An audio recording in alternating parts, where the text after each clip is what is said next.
I used to set up the strikers on the assembly line in Neptune, New Jersey.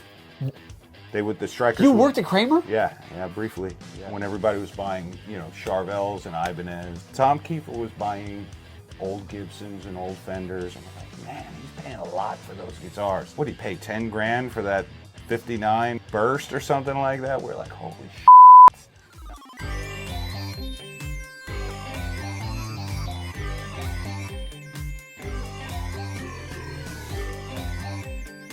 It's really helpful because, we learned a lot of stuff wrong. Yeah. Look at, even back then, 𝗬𝗏𝗄𝗎. Yep. Man, great stuff. Amazing. Still here today. Amazing stuff.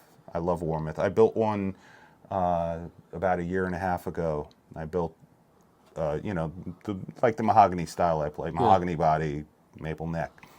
And their stuff is still top shelf. Really great stuff. This is not to be confused with the pickups that are right above it, those EMG Selects, because those are not top notch by any means. I don't know anything about them. Only should be used as paperweights. Okay, yep, Okay. yep. Refrigerator magnets? Oh, yes. Okay. Oh, my gosh. Kramer used to put them in the lower-end Kramers. Okay. Like these strikers and stuff, you'd see them come with that. I'm like, oh, good Lord, this thing is lifeless. And that stuff. He's the only guy we never interviewed, really. That like we would love to do an interview with. You guys would Zach. You guys would be perfect together. Oh yeah, we'd be talking over each other the entire time. You guys would be wrestling on the floor. I used to set up the strikers on the assembly line in Neptune, New Jersey.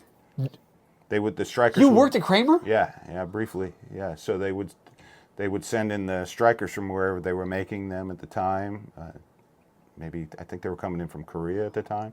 They would come in. They would need setups, and there would be a bunch of out of work guitar players sitting there setting these things up, they'd have the cheap Floyds on them, and we do the intonation, little truss rod adjustment. So I got to ask you then, is the rumor true? Which I think has been proven a couple of times, but it's good to have a source from the inside here.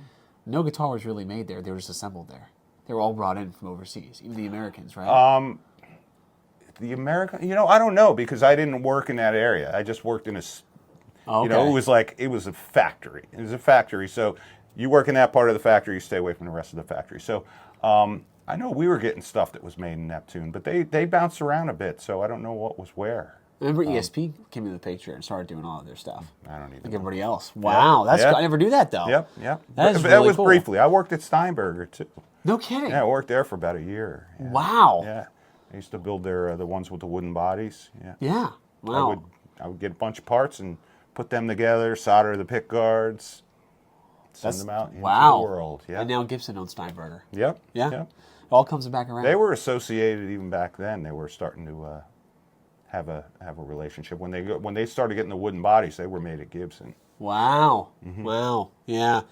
Got a little Joe Satriani, Guitar Secrets here. Yep. Guitar Secrets. Summer Workshop. Here we go. Join us in classes, workshops with 𝙃_𝘬𝗓, right? Yeah, he's already well established by that point. Vinny Moore, all those guys. They're still doing it today. But, you can count which guys you can still see doing that, which is Richie 𝗏𝗏𝗏. I don't ever see him do a clinic or really much interviews. Yeah. So he's kind of got away from that stuff. But Zach, you still do. Yep. Frank and Bali and Vinny Moore. I think Zach enjoys doing that stuff. He's the only guy we never interviewed, really. That we would love to do an interview with. You guys would be perfect together. Oh yeah, we'd be talking over each other the entire time. You guys would be wrestling on the floor. There you go. That's it. Dude. Your interview's still going on here, by the way. Damn, what are we fucking babbling about? All I see is Tube Screamer. Every guitar interview with either Snake or I, you will see the word Tube Screamer in there somewhere. Well, here we go. We're talking about guitars here.